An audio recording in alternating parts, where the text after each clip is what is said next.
उत्तर प्रदेश की राजनीति में इन दिनों एक चेहरे की सबसे ज्यादा चर्चा हो रही है और वो चेहरा है सुहेलदेव भारतीय समाज पार्टी के अध्यक्ष ओम प्रकाश राजभर, जिनकी मुलाकातों पर खबरें बन रही हैं, जिनके अगले मूव पर हर एक पार्टी की नजर है।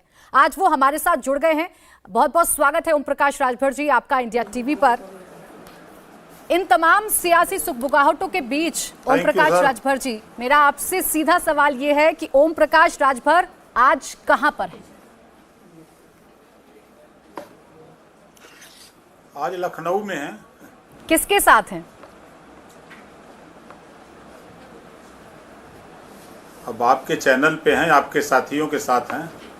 और ये जो मुलाकातें चल रही हैं ओम प्रकाश राजभर जी,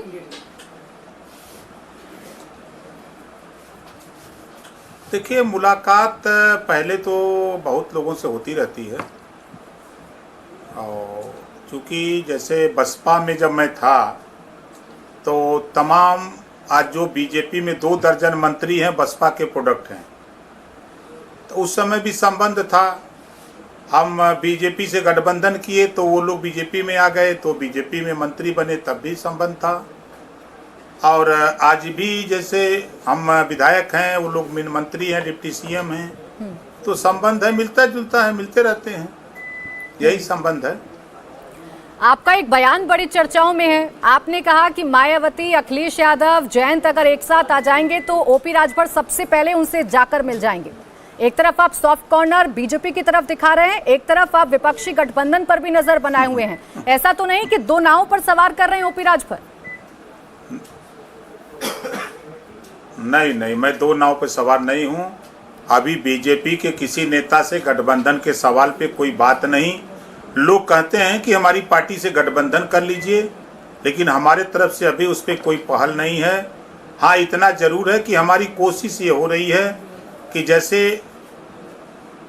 मायावती जी और अखिलेश जी कहते हैं कि हम पिछड़ों के हितैषी हैं, वंचितों शोषितों के हितैषी हैं, दलितों के हितैषी हैं, अल्पसंख्यकों के हितैषी हैं, तो ये लोग एकजुट क्यों नहीं हो रहे हैं? हमारा प्रयास है कि अगर ये लोग इस बात को कह रहे हैं तो इन लोगों को एकजुट होना चाहिए।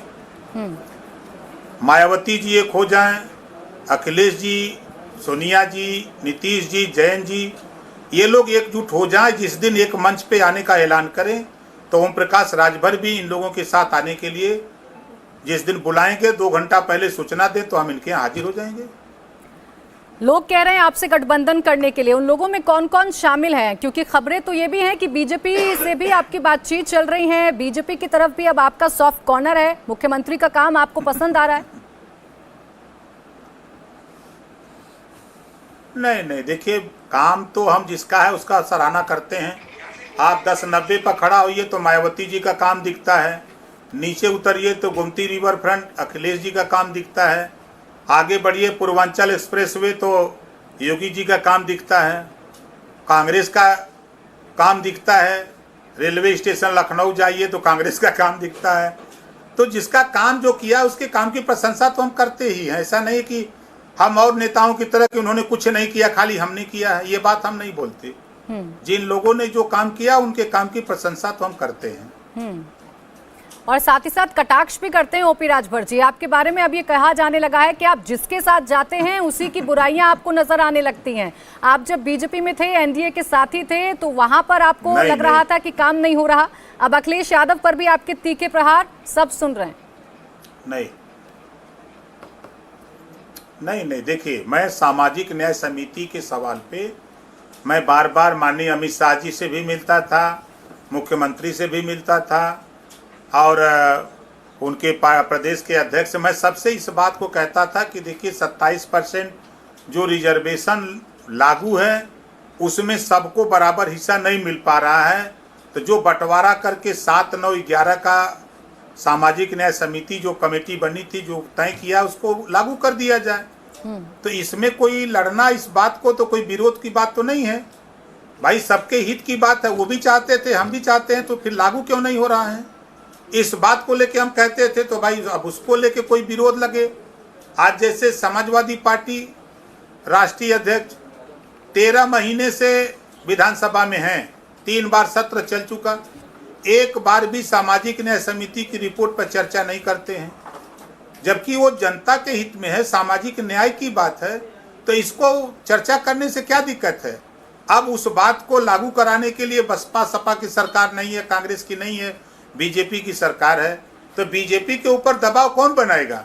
ये विपक्ष के जो नेता, इनको इस पे दबाव बनाना चाहिए, लेकिन ये लोग तो दूसरी बात करते हैं। तो आपको उम्मीद ओपी राजभर जी अभी है मुख्यमंत्री से, भारतीय जनता पार्टी से, मौजूदा सरकार से कि जो आप मांग उठाते हैं, जो सामाजिक न्याय की आप बात करते हैं, वो भारतीय जनता पार्टी कर सकती है? देखिए, पूरा देश उम्मीद पे काम करता है और हमें पूरी उम्मीद है। जैसे कोई उम्मीद नहीं किया था कि जो एक भ्रांति थी, जो लोगों के दिमाग में अंधविश्वास भरा था सपा और बसपा के नेता को, कि गाजियाबाद नोएडा कोई जो जाता है दोबारा रिपीट नहीं करता है। लेकिन उस बात को मैं योगी जी की तारीफ इस नाते करता हूं कि वो जा कर के इन लोगों का जो अंधविश्वास था उसको तोड़ दिया और दोबारा मुख्यमंत्री बन गए। अब इस बात को कहना, अगर लोगों को लगे कि हम उनकी तारीफ कर रहे हैं, तो जो सही बात है उसको हम बोल रहे हैं। आज जो हम लड़ाई लड़ रहे हैं, लोगों से बार बार कह रहे हैं, हम सपा के साथ गए तब भी कहते थे, बीजेपी के साथ गए तब भी कहते थे कि सामाजिक न्याय समिति की रिपोर्ट लागू हो, जो गरीब कमजोर नहीं पढ़ पा रहे हैं उनके लिए देश में प्रदेश में कानून बन जाए, एक समान अनिवार्य फ्री शिक्षा के लिए, घरेलू बिजली का बिल माफ हो जाए। जब गुजरात में, बिहार में, पांडिचेरी में शराब बंद हो सकती है तो फिर यूपी में क्यों नहीं बंद हो सकती? इतना बड़ा प्रदेश है, प्रदेश को 4 भागों में बांट करके काम किया जाए। जो नारा दिया था कांग्रेस पार्टी ने, छोटा परिवार सुखी परिवार, तो छोटा राज्य हो, खुशहाल राज्य हो। आज जातिवाद जनगणना के सवाल पे जो स्थितियां पैदा हैं, हम 20 साल से चिल्ला रहे हैं कि जब तक जातियों की गिनती नहीं होगी तब तक उनको शिक्षा के लिए बजट, स्वास्थ्य के लिए बजट, रोजगार के लिए बजट नहीं उपलब्ध हो पाएगा। तो ये सब चीज़ें जो लेकर के हम बराबर लड़ते रहते हैं, तो इन्हीं सब चीज़ों की आवश्यकता जनता को है। जनता की चीज़ों को लेके हम लड़ते हैं, न कि हम अपनी कोई लड़ाई लड़ते हैं। जनता हमारा प्रयास, जैसे देखिए अभी हम लोगों ने महिला सम्मेलन शुरू किया, ठीक है, लेकिन महिला सम्मेलन में आपने देखा कि सभी लोग कहते हैं कि आधी आबादी महिलाओं की है। ठीक है, तो जब आधी आबादी महिलाओं की है तो लोकसभा विधानसभा में आधी सीटें क्यों नहीं आरक्षित हो जाती?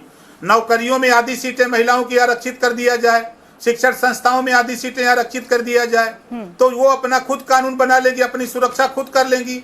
लेकिन ये पुरुष वर्ग उनकी सुरक्षा की बात करता है, बेटी पढ़ाओ बेटी बचाओ की बात होती है, महिला सशक्तिकरण की बात होती है, लेकिन उनके अधिकार की बात क्यों नहीं होती है? आधी सीटें लोकसभा विधानसभा में आरक्षित हो जाए तो खुद कानून अपने लिए बना लेंगी। ओपी राजभर जी, आप जो जनता की बात कर रहे हैं, सामाजिक न्याय की बात कर रहे हैं, आप महिलाओं की बात कर रहे हैं, इन तमाम मुद्दों को लेकर कभी कोई नेता आपको अच्छा लगता है, कभी कोई नेता आपको बुरा लगने लगता है, कभी कोई पार्टी अच्छी लगती है, कभी कोई दूसरी पार्टी अच्छी लगने लगती है। इसीलिए आप पर निशाना साधा जाता है कि आपकी बात पर यकीन नहीं किया जा सकता, आप तो सत्ता के साथी हैं, आप तो सिर्फ अफसर खोजते हैं। अच्छा, ये बताइए कि समाजवादी पार्टी बसपा के साथ गठबंधन किया, समाजवादी पार्टी कांग्रेस के साथ गठबंधन किया, समाजवादी पार्टी आरएलडी के साथ गठबंधन किया, समाजवादी पार्टी सुभाषपा के साथ गठबंधन किया, तो सारे गठबंधन करने वाले जिनसे किए वो सब खराब है, खाली समाजवादी पार्टी अखिलेश जी अच्छे हैं। बहुजन समाज पार्टी गठबंधन किया कांग्रेस से, बीजेपी से, सपा से, तो सब खराब है, खाली वही अच्छे हैं। और वही काम अगर ओम प्रकाश राजभर करते हैं तो ये बहुत बुरे लगते हैं।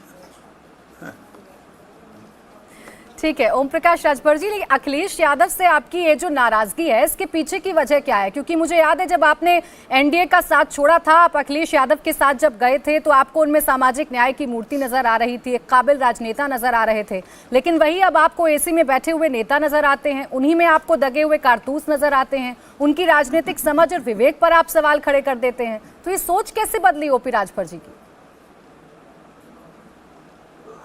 देखिए, जब टिकट बंटवारे की बात आई, पहले तो अपने गठबंधन साथियों को साथ लेके चलने की बात आई, तो उन्होंने हमारे तमाम साथियों को छोड़ दिया। फिर हमको जब सीट गठबंधन की बात आई, कि सीट बंटवारे की बात आई, तो हमको धोखे में रख कर रखते रखते लास्ट में ये कहा गया कि आप 12 सीटों पर प्रत्याशी हमारा होगा, सिंबल आपका होगा। हम कहे भाई ये गठबंधन कहाँ से आप नया ला के फार्मूला कर दिए? उसी बीच मैंने कहा था कि अगर बीजेपी सपा एक भी सीट नहीं देगी तब भी मैं गठबंधन धर्म निभाऊंगा।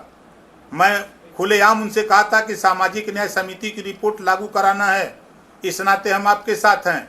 घरेलू बिजली का बिल माफ करना, इस नाते हम आपके साथ हैं।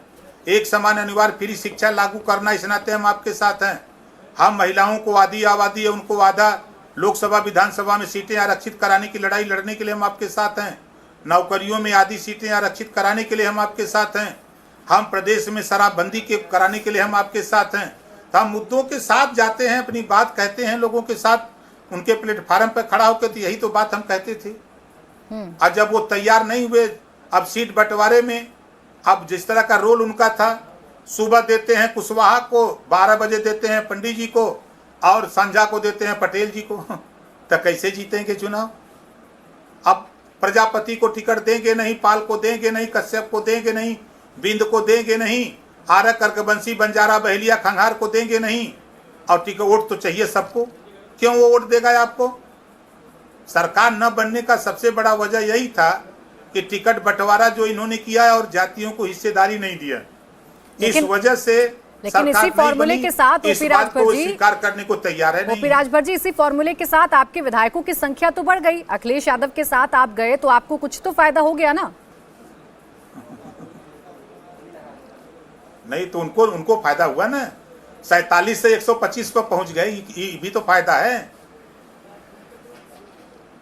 अंबेडकर नगर, आजमगढ़, गाजीपुर, बलिया, मऊ, पूर्वांचल के तमाम जिलों में जो सीटें जीती हैं, तो ओम प्रकाश राजभर से गठबंधन नहीं था तो क्यों नहीं जीते? और ओम प्रकाश राजभर से गठबंधन हो गया तब न जीते हैं। ये रिजल्ट है ना सामने। चुनाव के वक्त ओपी राजभर इस बात की भी कोशिश लगातार करते रहे कि चाचा भतीजे एक हो जाएं। आप सार्वजनिक मंचों से कहते रहे कि परिवार एक होना चाहिए, कुनबा एक होना चाहिए। अब जब चाचा भतीजे एक हो गए, दोनों में भरपूर प्यार नजर आ रहा है, तो ओपी राजभर की दूरी क्यों हो गई? ओपी राजभर के साथ जब टिकट बंटवारे में जिस तरह की बात किया है, आपको याद होगा लोकसभा का बाई इलेक्शन हो रहा था आजमगढ़ और रामपुर।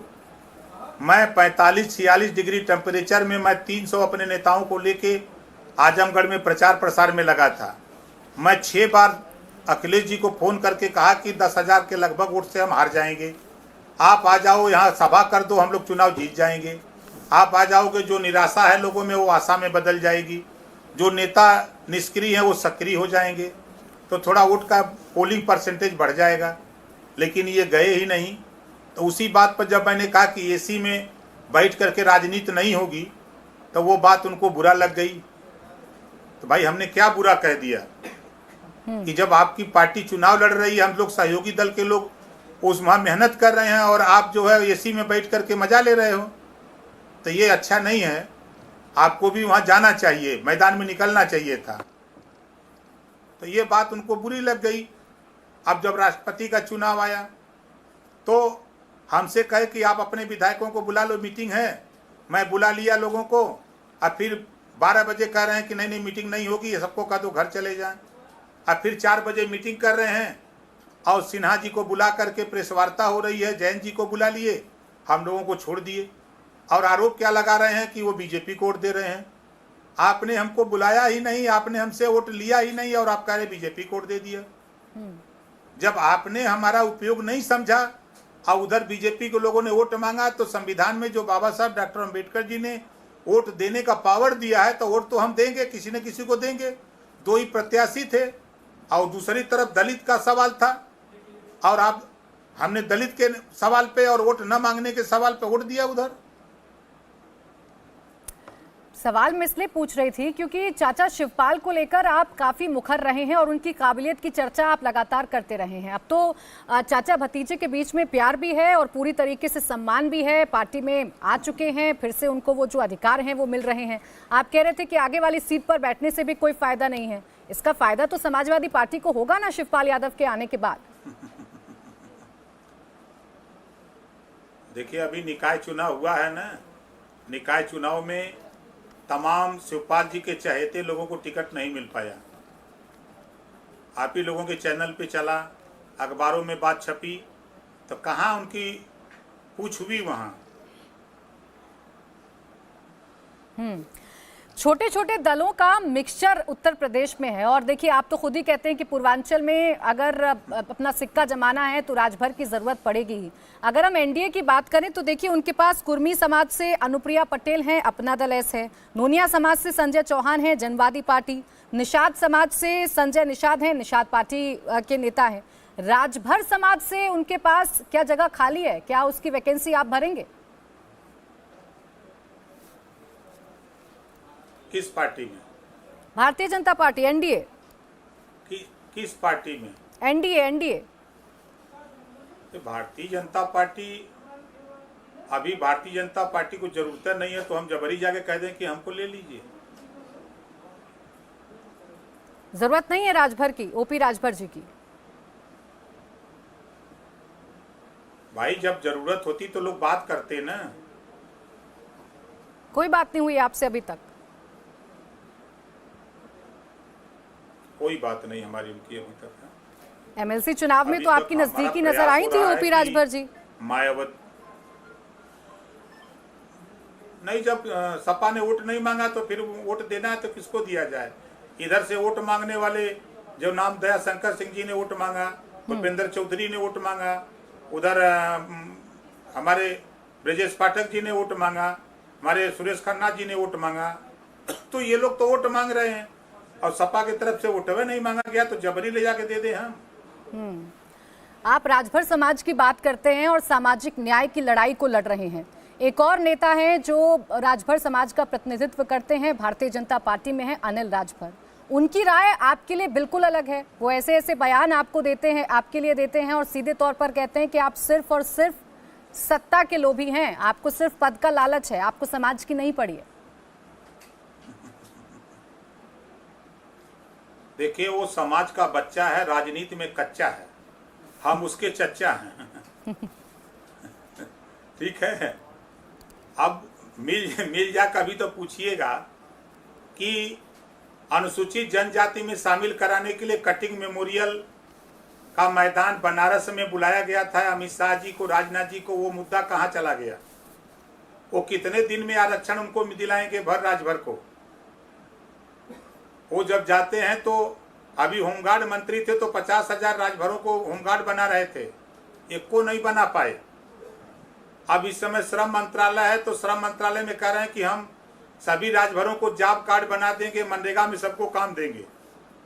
उनके बस का है, वो काम प्रधान लोग करते हैं, सेक्रेटरी करते हैं। तो अभी राजनीति में वो कच्चा है, अभी वो पढ़ें। केशव प्रसाद मौर्य को लेकर भी आपके बयान हमेशा मुखर रहे। आपने एनडीए का साथ छोड़ा, आपको सब झूठे लगने लगे। पूरे बीजेपी को आपने बताया कि पिछड़ा विरोधी है, झूठ बोलती है, अपने वादों से मुकर जाती है। स्टूल मंत्री तक कहकर आपने संबोधित किया केशव प्रसाद मौर्य को। अभी भी कायम है अपने उस बयान पर? नहीं, देखिए, हाई कोर्ट ने मुहर लगाई ना हमारी बात पर। हाई कोर्ट ने हमारी बात पर मुहर लगाई, पिछड़ा वर्ग आयोग ने मुहर लगाई।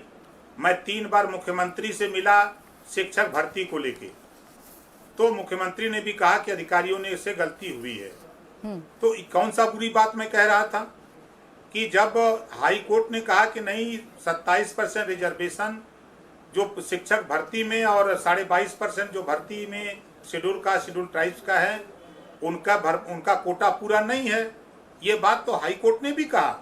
इसी बात को तो हम कह रहे थे कि भाई, हमारे जो पिछड़े समाज के नेता हैं, ये नेता वहाँ क्या कर रहे हैं? इन नेताओं को ये जो हमारा हिस्सा है, इसके लिए उनको लड़ना चाहिए, बोलना चाहिए, दिलाना चाहिए। ये कौन सी बुरी बात थी? आज भी हम कहते हैं कि जो हाई कोर्ट ने कहा उस पर तो हम आज भी कायम हैं। जो शिक्षक भर्ती में घोटाले हुए उस पर आज भी कायम हैं। आज जैसे अभी ग्राम पंचायत अधिकारियों की भर्ती हुई, 27% रिजर्वेशन पिछड़ों का, 257 पद नहीं मिला कोटे में रिजर्वेशन में। तो आज भी उस बात को मैं कहता हूं कि जो भी लोग हैं, पिछड़े दलित अल्पसंख्यक जहां भी हैं, वो समाज के हिस्सेदारी दिलाने के लिए लड़ाई लड़नी चाहिए। ये बात तो मैं बराबर कहता हूं और कहता रहूंगा। एक तरफ आप पिछड़ों की बात करते हैं, आप कहते हैं कि दलित, वंचित, शोषितों की आप आवाज बन रहे हैं, तो दूसरी तरफ उत्तर प्रदेश के बाहुबलियों से भी आपके संबंध बड़े मधुर रहते हैं। जब टिकट देने की बारी आई तो आपने अब्बास अंसारी को टिकट दिया, मुख्तार अंसारी का बेटा, और देखिए जीत भी गया, विधायक है। वो बात अलग है कि अभी पूरे परिवार पर शिकंजा कसा हुआ है और लगातार सजाओं का ऐलान हो रहा है। अभी भी संबंध मधुर हैं आपके कि नहीं मुख्तार अंसारी और अब्बास अंसारी से? देखिए, जहाँ तक टिकट की बात है, यही बात हमारे समाजवादी पार्टी अखिलेश यादव से अलगाव का जो कारण बना शुरू हुआ था। उन्होंने 12 प्रत्याशी अपना दिया, सिंबल हमारा, उसी में अब्बास अंसारी भी हैं, उसी में जगदीश नारायण राय हैं। 12 लोगों को उन्होंने अपनी प्रत्याशी दिया, सिंबल हमारा दिया। यही लड़ाई शुरू होती है अंदर जब अखिलेश जी से हमारी कि भाई हम प्रत्याशी देंगे, आप कौन होते हैं? कहा नहीं, आपको इनको लड़ाना है तो लड़ाओ, नहीं तो फिर हमारा आपका अंतिम क्षण में कहा कि हमारा आपका गठबंधन नहीं रहेगा। तो ऐसी स्थिति में आप बताइए कि हम एकदम उनके गुलाम बन के हम नहीं रहना चाहते ना। हम जिसकी लड़ाई लड़ रहे हैं, जिसके अधिकार के लिए, उस अधिकार की लड़ाई लड़ने के लिए तैयारी में हैं। अब वो कर रहे हैं जो हम कहें वो सुनो, हम के नहीं, हम आपकी बात नहीं सुनेंगे। लेकिन राजभर जी, मुख्तार अंसारी से आप मुलाकात तो करना चाहते थे, जेल में आप मुलाकात करके बातचीत भी करना चाहते थे। अब कह रहे हैं कि अखिलेश यादव का दबाव था। गए भी थे। नहीं, टिकट जो दिलाने का काम किया है तो 12 सीटों पर प्रत्याशी उनके हैं। समाजवादी पार्टी तो उनको निर्दल लड़ा के समर्थन देने की बात करती थी जब हमारा गठबंधन नहीं था। अच्छा, अभी जो कार्रवाई हो रही है माफिया पर, चूंकि माफियाओं का जिक्र हो रहा है, बाहुबलियों का जिक्र हो रहा है, तो मुख्यमंत्री का वो बयान भी याद आ रहा है जो वो सदन में खड़े होकर कहते हैं कि माफिया को मिट्टी में मिला दूंगा। उसके बाद आप देखिए ताबड़तोड़ कार्रवाई हो रही है। मुख्तार अंसारी के परिवार पर भी अब शिकंजा कसा जा रहा है। अतीक के परिवार का क्या हुआ वो तो हम सबने देखा। ये कार्रवाई आपको कैसी लग रही है? मुख्यमंत्री का ये काम आपको कैसा लग रहा है राजभर जी? नहीं, कार्रवाई हो रही है तो एक जाति धर्म के नहीं, सबके साथ होना चाहिए। कार्रवाई अपराधी की कोई जाति नहीं। अगर अपराधी को जाति धर्म छीन के कार्रवाई होती है तो उंगली उठती है। जो सूची सरकार ने जारी किया अपराधियों की, सबके खिलाफ कार्रवाई होनी चाहिए। सरकार तो कह रही है कि हम हर सूची, हर जाति विशेष या हर एक ऐसे शख्स को जो कानून के साथ खिलवाड़ करेगा, जो लोगों के बीच में दहशत फैलाएगा, हम उस पर कार्रवाई करेंगे। तो अभी तक के कदम आपको सरकार के कैसे लग रहे हैं इस माफिया राज पर? मैं फिर कह रहा हूं कि अपराधियों की कोई जाति कोई नहीं होती है, लेकिन जब अपराधी की जाति छीन करके और धर्म छीन के काम होता है तो उंगली उठती है सरकार के ऊपर। एक और चर्चा ओपी राजभर जी उत्तर प्रदेश में इन दिनों बहुत रही, मुझे लगता है कि उस पर आप जरूर प्रकाश डालिएगा। वो थी जातियों के बंटवारे को लेकर, वो थी हर एक जाति का कौन बड़ा नेता है इसको लेकर। स्वामी प्रसाद मौर्य भी इस लड़ाई में कूदे, वो तो एक कदम आगे बढ़ गए। रामचरितमानस को कोट करके उन्होंने उसकी पंक्तियों को, उसकी चौपाइयों को ही गलत बता दिया। देखिए, इस समय की जो चर्चा आप कर रहे हैं, जैसे उनकी बात अगर शुरू किया आपने स्वामी प्रसाद मौर्य जी की, तो 4 बार बसपा में थे, तब उस समय ना पिछड़े याद आए, ना दलित याद आए, ना रामचरितमानस की चौपाई याद आई। जब बहुजन समाज पार्टी की सत्ता जाते देखा तो रामम शरणम गच्छामि जिस चौपाई का वो विरोध कर रहे हैं, उसी चौपाई को पढ़ने के लिए भारतीय जनता पार्टी में गए। 5 साल मंत्री थे और 5 साल में वो चौपाई याद नहीं आई। अपने गए, मंत्री बने, अपनी बेटी को सांसद बना लिया। फिर उनको लगा कि बीजेपी की सत्ता जा रही है, ये दल बदलू लोग हैं।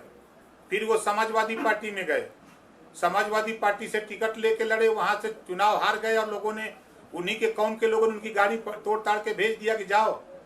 फिर अखिलेश जी के कृपा से एमएलसी बन गए। चुनाव हारे हुए व्यक्ति को एमएलसी बना करके वो अखिलेश जी ले आए। तो जो वो बोल रहे हैं वो अखिलेश जी बोलवा रहे हैं, वो अपने से नहीं बोल रहे हैं। अखिलेश जी करें कि तुम ऐसा बोलो तो वो बोल रहे हैं, लेकिन उनको ये नहीं पता है कि 3 दल हो गया, चौथे दल का भी वो थोड़ा पता कर लें कि अब चौथा कौन सा नंबर होगा, किस दल में जाना है। वो नेता क्या बनेंगे? पिछड़ों की बात, शोषितों की बात आप लगातार करते हैं, लेकिन आपको नहीं लगता कि लड़ाई अब बटी हुई नजर आ रही है? केशव देव मौर्य जो आपके साथ गठबंधन में थे अखिलेश यादव के साथ, उन्होंने गठबंधन से वो अलग हुए तो मायावती की तरफ अब वो शिफ्ट हो रहे हैं। आपका भी पता नहीं है कि आप किधर जाएंगे। संजय निषाद भारतीय जनता पार्टी के साथ हैं, स्वामी प्रसाद मौर्य जो जातियों की बात कर रहे हैं, जो दलितों की बात कर रहे हैं, वो अखिलेश यादव के साथ हैं। तो ऐसा तो नहीं कि लड़ाई बंटकर कमजोर ना हो जाए? नहीं, कहीं कुछ नहीं बटू। देखिए ऐसा है ना कि आपको बता दें कि स्वामी प्रसाद मौर्य गए तो ये कह के गए कि हम जिधर जाते हैं उधर सरकार बनती है। तो गए तो थे सपा में सरकार बनाने, का हो गया उन्हीं की बात अगर मान लें। और कितना सच्चाई ये है कि माननीय केशव मौर्य जी जो डिप्टी सीएम हैं, 2017 के चुनाव में पूरे पिछड़े समाज के लोगों ने, कुशवाहा साक्य सैनी माली ही नहीं, पूरे पिछड़े समाज के लोगों ने केशव मौर्य पे विश्वास किया और उत्तर प्रदेश में वोट दिया था उनके नेतृत्व में। आज भी सपा, बसपा, कांग्रेस से उब करके जो अति पिछड़ी और अति दलित जातियां हैं, ये जातियां बीजेपी के साथ हैं। जो ये लोग लंबे समय तक बसपा 4 बार सपा सरकार बनाए, इन लोगों ने उपेक्षा किया, चाहे वो चौहान की हो, बिंद केवट निषाद मल्लाह की हो, चाहे राजभर की हो, और चाहे नाई गोंड कुम्हार लोहार विश्वकर्मा की बात हो, चाहे आरा कर्क बंसी बंजारा बहलिया खनहार की बात हो, और चाहे बारी बिहार की बात हो, इन्होंने उपेक्षा किया। ये कभी कांग्रेस के साथ, कभी सपा के, कभी बसपा के, कभी भाजपा के। अब इस समय ये भाजपा के साथ है। अब वहाँ उम्मीद लगाएं कि हमको हिस्सा मिलेगा, हमको भी रोजगार मिलेगा, नौकरी मिलेगी, शिक्षा मिलेगी, हमको भी बेहतर जीवन जीने का मौका मिलेगा। तो ये भटक रहे हैं बड़ी संख्या में लोग जो बीजेपी के साथ है इस समय। ये भटकने का आरोप तो आप पर भी लगता है। आप पर ये आरोप लगता है कि अब तो ये परिवार की पार्टी हो गई है। आरोप आप पर ये लगता है कि ये तो दुकान हो गई है, पैसे की पार्टी हो गई है। एक पार्टी का नाम बता दीजिए। हम अखिलेश के साथ गए, उनसे पूछो कि वो 10 रुपया दिए हो हमको तो बता दें। बीजेपी के साथ गए थे, पूछो। अमित शाह जी मऊ में गए थे, 1 रुपया भी बीजेपी के लोगों ने नहीं दिया था, और 50 लाख रुपया लगा करके हमने रैली किया था। कोई माई का लाल धरती पर पैदा हो जो आके सामने कह दे कि हमने पैसा दिया है। ये तो कमजोर लोगों के ऊपर उंगली उठ सकती है। जब सपा ने बसपा से गठबंधन किया तो कितना रुपया लिया दिया, कांग्रेस से गठबंधन किया सपा ने तो कितना रुपया लिया था, जब बीजेपी से बसपा ने गठबंधन किया तो कितना रुपया लिया था, यह बात तो नहीं कोई बताता है। लेकिन ओम प्रकाश राजभर को इस नाते लोग हैं, क्योंकि जीवन भर पिछड़ों को कोई नेता बनने नहीं दिया, चाहे मुलायम सिंह यादव जी रहे हो, चाहे अखिलेश जी हो, कोई बनने नहीं दिया। वही हाल मायावती जी किसी दलितों को, पिछड़ों को नेता नहीं बनने दिया अपने आगे। आज ओम प्रकाश राजभर अपनी मेहनत परिश्रम से आगे बढ़ रहा है तो दोनों लोगों को बुरा लग रहा है। तो ये लोग अपना चर्चा करते हैं कि ये तो दल बदलू हैं, वो करे तो रासलीला लगता है, हम करें तो करैक्टर ढीला लगता है। देखिए, आप माहिर हैं गानों की लाइन में भी जवाब देने में। ऐसे ही एक और शख्स हैं जिनकी चर्चा आज की राजनीति में होना जरूरी है, वो है अरविंद केजरीवाल। जब आप एनडीए से अलग हुए तो एक जन भागीदारी मोर्चा आप बना रहे थे, ओवैसी के मंच पर भी गए, केजरीवाल से भी आपकी बातचीत की खूब चर्चा हुई। आज एक अध्यादेश को लेकर वो प्रदेश प्रदेश घूम रहे हैं और विपक्ष को एकजुट करने की कोशिश कर रहे हैं। तो केजरीवाल के साथ जो आपका एक मेल होने जा रहा था, उसकी गुंजाइश अभी भी बाकी है या नहीं, या क्या कहेंगे आप केजरीवाल को लेकर? देखिए, केजरीवाल ने जो सवाल पैदा किया वो अपनी जगह सही है। हम इस नाते सही कहते, जब जनता ने वोट दे के सरकार चुनी है तो जनता के लिए वो चुने गए हैं, तो जनता के मामले में वो काम नहीं करेंगे तो दूसरा कौन करेगा। तो अभी केजरीवाल को लेकर ओपी राजभर की राय क्या है? मैं तो ये जान रही हूँ, वो जो जन भागीदारी मोर्चा बन रहा था, वो जो बातचीत का सिलसिला जारी था, क्या वो विंडो अभी भी ओपन है ओपी राजभर जी? बिल्कुल, विंडो ही नहीं दरवाजा भी खोल दिया आपने। ओपी राजभर जी शादी से खाली हो गए हैं, अब उसी काम में लगने जा रहे हैं। चलिए ठीक है, वो तो आने वाले वक्त में पता चलेगा। ओपी राजभर जी, चूंकि जैसा मैंने कहा कि आप अपने बयानों के लिए भी जाने जाते हैं, एक बयान आपने दिया कि भगवान राम को वानरों ने जिता दिया, वानरों को क्या मिला? किसको संदेश देना चाह रहे थे? कौन यहाँ पर वानर है जिनको कुछ नहीं मिला? देखिए, वो गरीब कमजोर लोग कांग्रेस को जिताए, 40 साल सरकार बनाए, गरीबी मिटाने का बात होती थी, क्या गरीबी मिटी? नहीं मिटी। लोग उम्मीद लेकर के गए। आज बताइए, पूरे प्रदेश में दिया लेके खोजा जाएगा तो अब बंजारा, बहेलिया, आरक, अर्गवंशी, सिपाही, दरोगा नहीं मिलेगा, राजभर नहीं मिलता। दिया लेके खोजिए तो कहीं मिल जाए। वही हाल नाई, गोड़, कुम्हार, लोहार की है। वही हाल जुल्हा, दुनिया, अंसारी, साईं, दर्जी, फकीर की है। तो ये चीजें हम क्यों बोलते हैं? इस नाते बोलते हैं कि भाई भगवान राम के साथ लड़ाई लड़ी बानर। वो बानर कौन था? यही बैकवर्ड शेड्यूल कास्ट के लोग थे। उस समय जो संज्ञा दी गई बानर की, तो क्या आज भी देखिए जितने बानर हैं, एक को आवास मिला है क्या उनको? एक भी आवास कहीं बना हो तो आप बताइए, आपके जानकारी में हो देश में कोई एक को आवास तो बता दीजिए। भारतीय जनता पार्टी तो दावा करती है कि हम तो सबके साथ हैं, सबका साथ सबका विकास हो रहा है। मुख्यमंत्री के कुछ कामों की तो आप भी तारीफ कर रहे हैं, ओपी राजभर भी जी। हालांकि 2017 की घटना भी याद दिला दूं ओपी राजभर जी, जब उनके नाम का ऐलान हुआ था तो आप ही थे जो सबसे पहले माला पहनाने से पीछे हट गए थे। मैं जब घोषणा हुआ तो मैं वहां से लौट के चला आया। मैं नहीं था। आप निकाल करके फोटो देख लीजिएगा वहां उस समय का। चलिए इसी बात को ले लीजिए, इसी बात को ले लीजिए। आपकी नाराजगी तो खुलकर सामने आई थी ना। नहीं, मैं पहले से भी था। जब गठबंधन हुआ तो मेरी दिली इच्छा थी कि लोगों ने वोट केशव मौर्य के नाम पे दिया था। हमारी इच्छा थी केशव मौर्य को सीएम बनाने की, हमारी चाहत थी। फिर केशव प्रसाद मौर्य के लिए आपके सुर क्यों बदल गए? आप पहले मेरे इस सवाल को टाल गए थे। वो स्टूल मंत्री कैसे बन गए? मुख्यमंत्री जिसको आप बनाना चाहते थे वो आपके लिए स्टूल मंत्री कैसे हो गए फिर? अरे भाई, शिक्षक भर्ती में नहीं बोल पाए। शिक्षक भर्ती में हाई कोर्ट ने कहा ना, मुहर लगाई ना शिक्षा हाई कोर्ट ने कि नहीं ये घोटाला हुआ है। अभी असिस्टेंट प्रोफेसर भर्ती में हिस्सा नहीं मिल पा रहा है। अभी ग्राम पंचायत अधिकारी की भर्ती में नहीं मिल पाया। अभी आप देखिए ये का नाम से मेडिकल कॉलेज में अभी असिस्टेंट प्रोफेसर की भर्ती हुई, उसमें 27%, 22.5% रिजर्वेशन नहीं मिल पाया। तो जो हिस्से नहीं मिल पा रहे हैं उसके लिए कौन बोलेगा? जो सत्ता में जो नेता हैं, जो नेतृत्व करते हैं, उन्हीं से ना कहा जाएगा। दूसरे से किससे कहें हम लोग?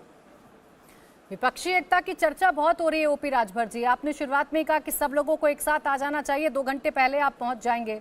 नीतीश कुमार के ऊपर जिम्मा है कि वो सबको इकट्ठा कर लें। हालांकि हर एक नेता की अपनी अलग अलग महत्वाकांक्षा जरूर सामने आ रही है। आपको लग रहा है कि ये विपक्षी एकता की जो बात कही जा रही है ये फल पक पाएगा 2024 तक और कोई एक नेता सामने खड़ा हो जाएगा मोदी के चेहरे के?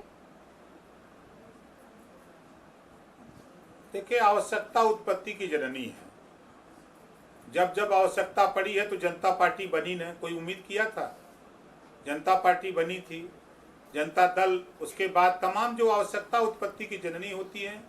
आज इस तरह प्रयास लोग कर रहे हैं तो प्रयास में निश्चित है कि आदमी अगर मेहनत कर रहा है तो सफलता तो मिलेगी।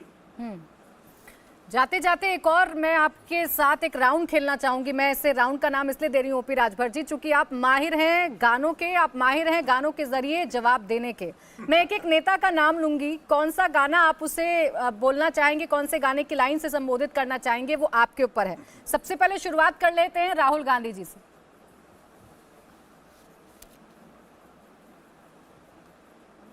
अब राहुल गांधी पे कौन गाना सुनाए? गाना अब भूल गए हैं। अब हम लोग दूसरी दिशा की तरफ चल गए हैं। अच्छा, अखिलेश यादव जी के लिए कुछ बोल दीजिए। उनके साथ तो आपका नाता रहा, इतनी सारी खटास रही, इतनी सारी बातें रही।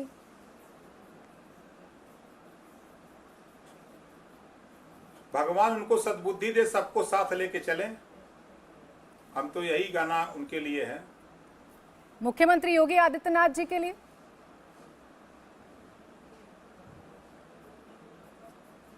अब वो जो कर रहे हैं, हम तो समझते हैं कि इसी तरह के मुख्यमंत्री को काम करना चाहिए जिस तरह वो कर रहे हैं। मुख्यमंत्री का काम पर मोहर लगा रहे हैं ओपी राजभर? जितनी मेहनत कर रहे हैं उतना आने वाले दिनों में नहीं, मोहर नहीं लगा। सच्चाई बोल रहा हूँ कि अब तक मैंने तमाम मुख्यमंत्रियों को देखा है, जितना मेहनत ये माननीय योगी आदित्यनाथ जी कर रहे हैं उतना और कोई मुख्यमंत्री तो नहीं किया अब तक। और मायावती जी? नगर निकाय के चुनाव में सभासद तक के प्रचार करने के निकले। मायावती जी करती थी लेकिन इतना नहीं करती थी। आज के समय में मायावती जी के लिए क्या एक लाइन बोलना चाहेंगे OP Rajbhar ji? One liner के लिए भी फेमस हैं, देखिए आप, आपके हर एक बयान चर्चा में आते हैं ओपी राजभर जी। नहीं, हम ये कहेंगे कि बाबा साहब की सोच है तो सबको साथ लेके चलना चाहिए। यही हमारा है कि सबको साथ लेके चलेंगे तभी जो है बात आगे बढ़ेगी, बाबा साहब की सोच आगे बढ़ेगी। उनके जो मिशन की बात करती हैं वो मिशन तभी आगे बढ़ेगा जब सबको साथ लेके चलेंगी। जाते जाते एक और बात बता जाइए ओपी राजभर जी, ये जो दो नाव की सवारी अभी आप कर रहे हैं, ये दो नाव की सवारी एक नाव की सवारी में कब बदलेगी और कौन सी नाव है जिस पर ओपी राजभर जी चढ़ना चाहेंगे, जिसकी सवारी करना चाहेंगे? धैर्य रखिए, वो समय आ रहा है धीरे धीरे। कुछ ऐसा ही तो नहीं करने वाले जो अखिलेश यादव को लेकर एक बड़ी रैली की थी आपने? अब वो टाइम आएगा तो बताएंगे आपको। चलिए, बहुत बहुत शुक्रिया आपका ओम प्रकाश राजभर जी हमारे साथ जुड़ने के लिए, हमसे बातचीत करने के लिए।